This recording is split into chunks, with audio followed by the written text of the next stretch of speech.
VC, good afternoon, good day, good evening. I hope you're doing well. Welcome back to the channel.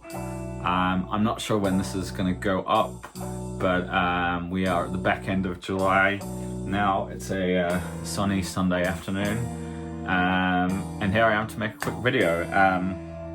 Just got 4 records to show in this one, and I'm probably going to title it something around like Essential Records or Cornerstone Records, or kind of like, they're 4 records that I've basically picked up in the last 4 months that I've known about forever, and they kind of are cornerstone records of what should be my collection, but I just haven't grabbed the records for whatever reason. It'll make probably a bit more sense when I show the records, but yeah, there's 4 things that I've just kind of targeted. They're not super rare or anything like that, but they're things that I should have bought years ago. 2 of them are compilations, but yeah, I guess I think these 4 are kind of, you know, if you like what I show on this channel, they're essential records, and they're the sort of thing that I should have shown on the channel like 10 years ago kind of thing. But yeah, we'll get stuck into it. First I'm gonna have a sip of coffee. Cheers to everyone. Okay, so first one has probably been shown in the VC a long time ago. An amazing compilation, and just an absolutely classic way. I don't know how to describe this apart from saying it is one of my favorite compilations. I've listened to this on YouTube many times. This is the now famous Pomegranates compilation on Finders Keepers that originally came out in 2009, which back in 2009, this was really groundbreaking and really important for introducing Western audiences to Persian pop. The full title of this album is Pomegranates, Persian pop, funk, folk and psych of the 60s and 70s. So yeah, I do remember this had a reissue in 2016, which is when I first became sort of aware of it. And I remember, I'm pretty sure people like Fred and there was guys back in the VC then buying this and talking about it, but it was kind of just outside of my radar, or probably not quite what I was looking for or not quite into at the time. And I kind of always thought about it, and then, you know, it kind of just absolutely shot up in price after 2016, and it kind of was always too much, and then it completely kind of went off the radar. And you know, even a year ago this was going for way more than I paid for this copy. So yeah, it's kind of one of those, for me it's like a cornerstone essential compilation really. I think everybody should at least hear it or have it if you're interested in a lot of Middle Eastern, Persian, Iranian, Iraqi folk music, that sort of stuff. Yeah, really beautiful.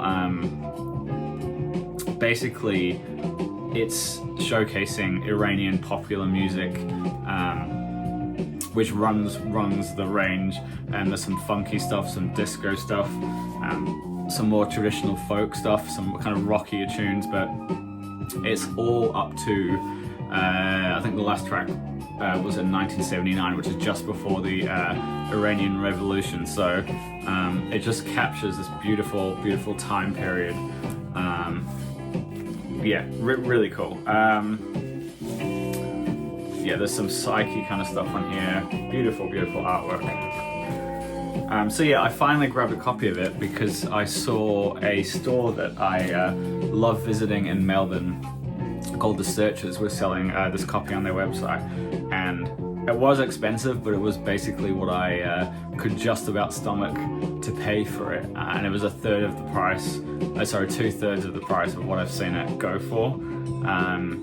But yeah, really happy to get it. It honestly has been on my list probably for 7 or 8 years, and I love it. I love every track. I think it's one of the best compilations. You know, I have quite a few compilations of things from around the world or kind of time periods, but for me, it's, yeah, just the best. So yeah, this is the 2009 pressing. There is a 2016 reissue. It's not much cheaper, but yeah, this desperately needs a reissue, I think, because it's amazing. If you guys are familiar with the label, now again, I'm sure lots of you are, they did a compilation or a 3 LP set combining one of the artists' work on here called, I'll put the name on the thing. That's really worth checking out. I think there's some stuff that appeared on those Forge Your Own Chains compilations as well. But yeah, really great.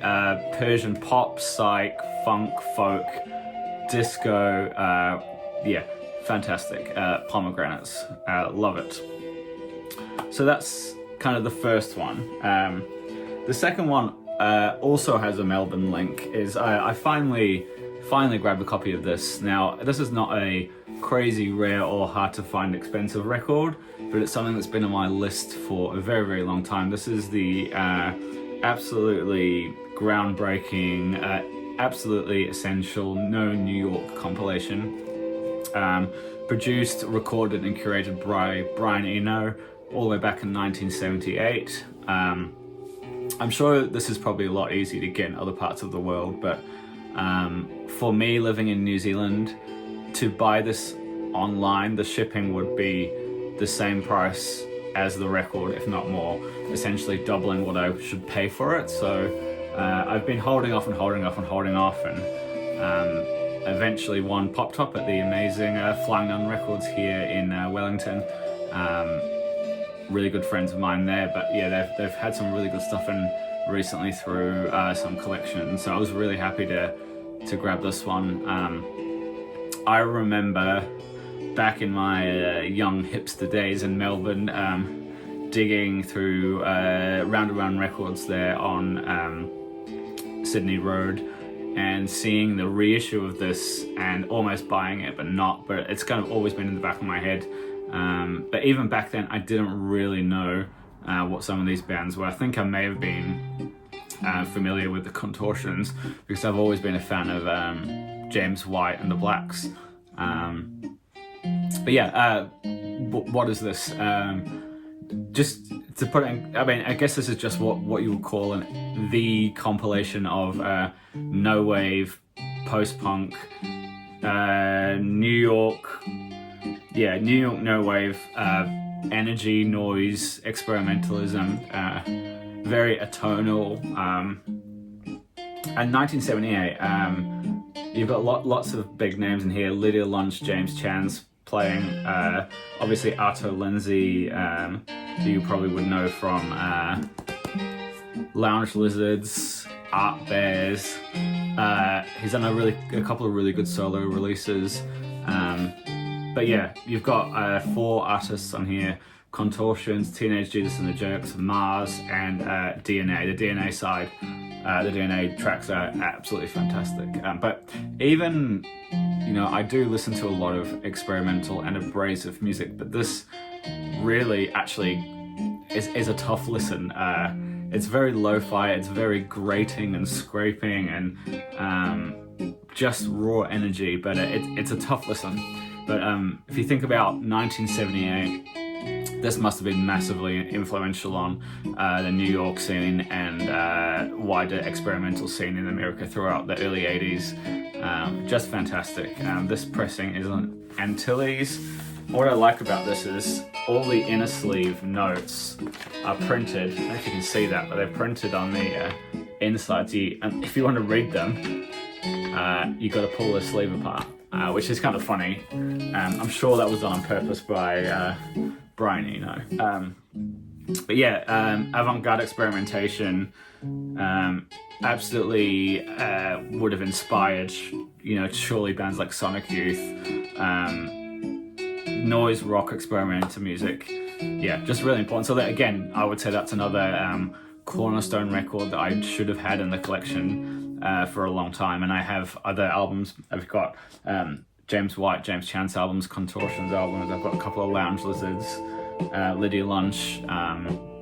Yeah, so there we go. Okay, another coffee sip time.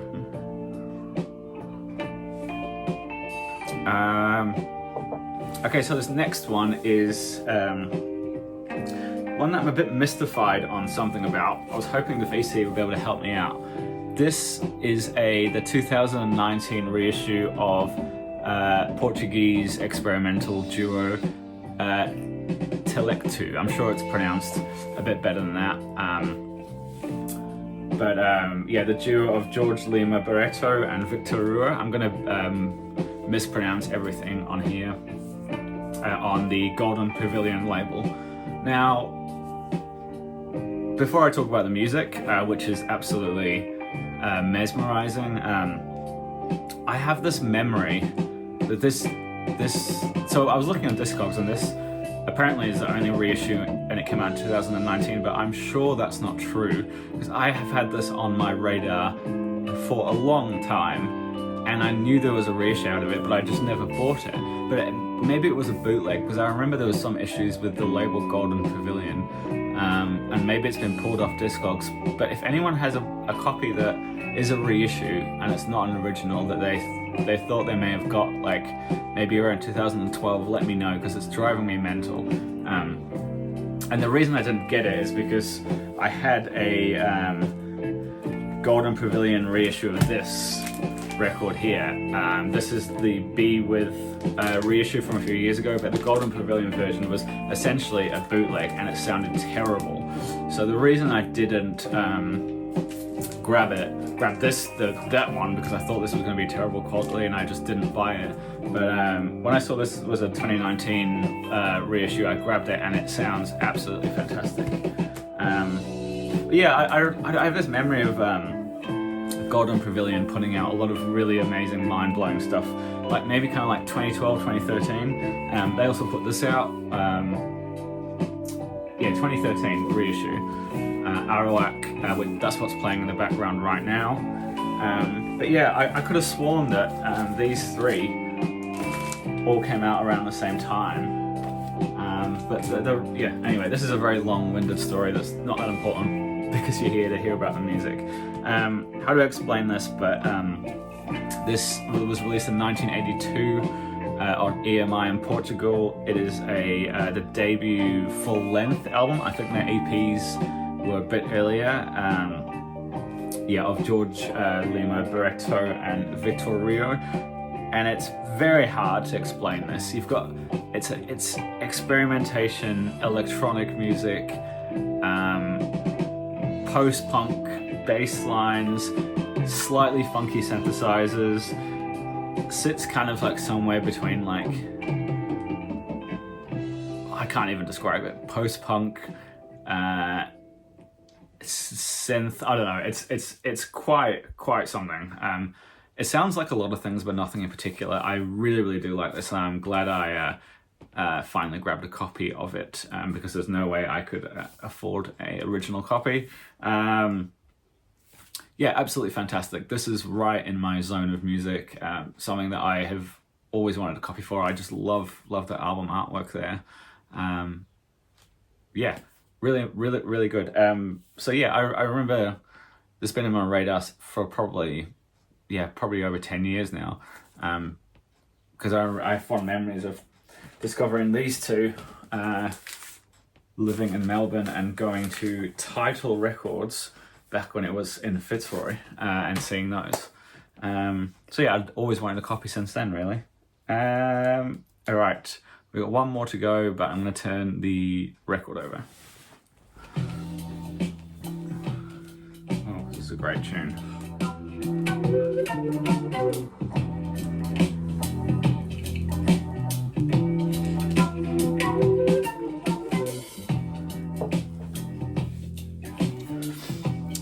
The last one is also a Portuguese record, and it's one that I discovered on YouTube probably like 10-12 years ago. Not really knowing much about Portuguese music, not really understanding any context behind it, and I used to play it all the time. I remember I was going through a time when I was working really hard at my job, and this record would just absolutely relax me. It's been on my want list for 13 years, but the original, there's been no reissues of it. Originals are just absolutely crazy expensive. Until last year, it was reissued and I kind of had just put off buying it for whatever reason, but I thought, all right, here we go. I'll grab it. It is this amazing record here. This is Nuno Canavarro of the Flux Cuba album. I think I showed that last year. And Carlos Maria Trindade. And the album is called Mr. Wollogallu. Released in 1990 originally. This is a reissue from, I want to say, last year. I could be wrong about that. But I've done a beautiful job on this. Yeah, 2024 reissue. Comes with a booklet and a postcard.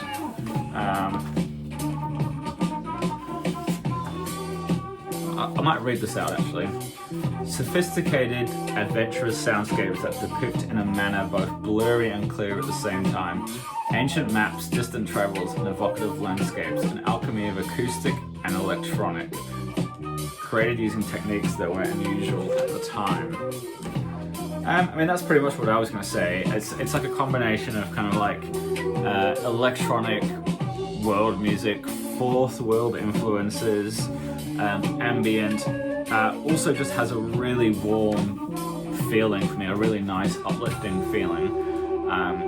Just a stunning record. I can't explain it, but there's marimbas and organs and harpsichords, ukuleles,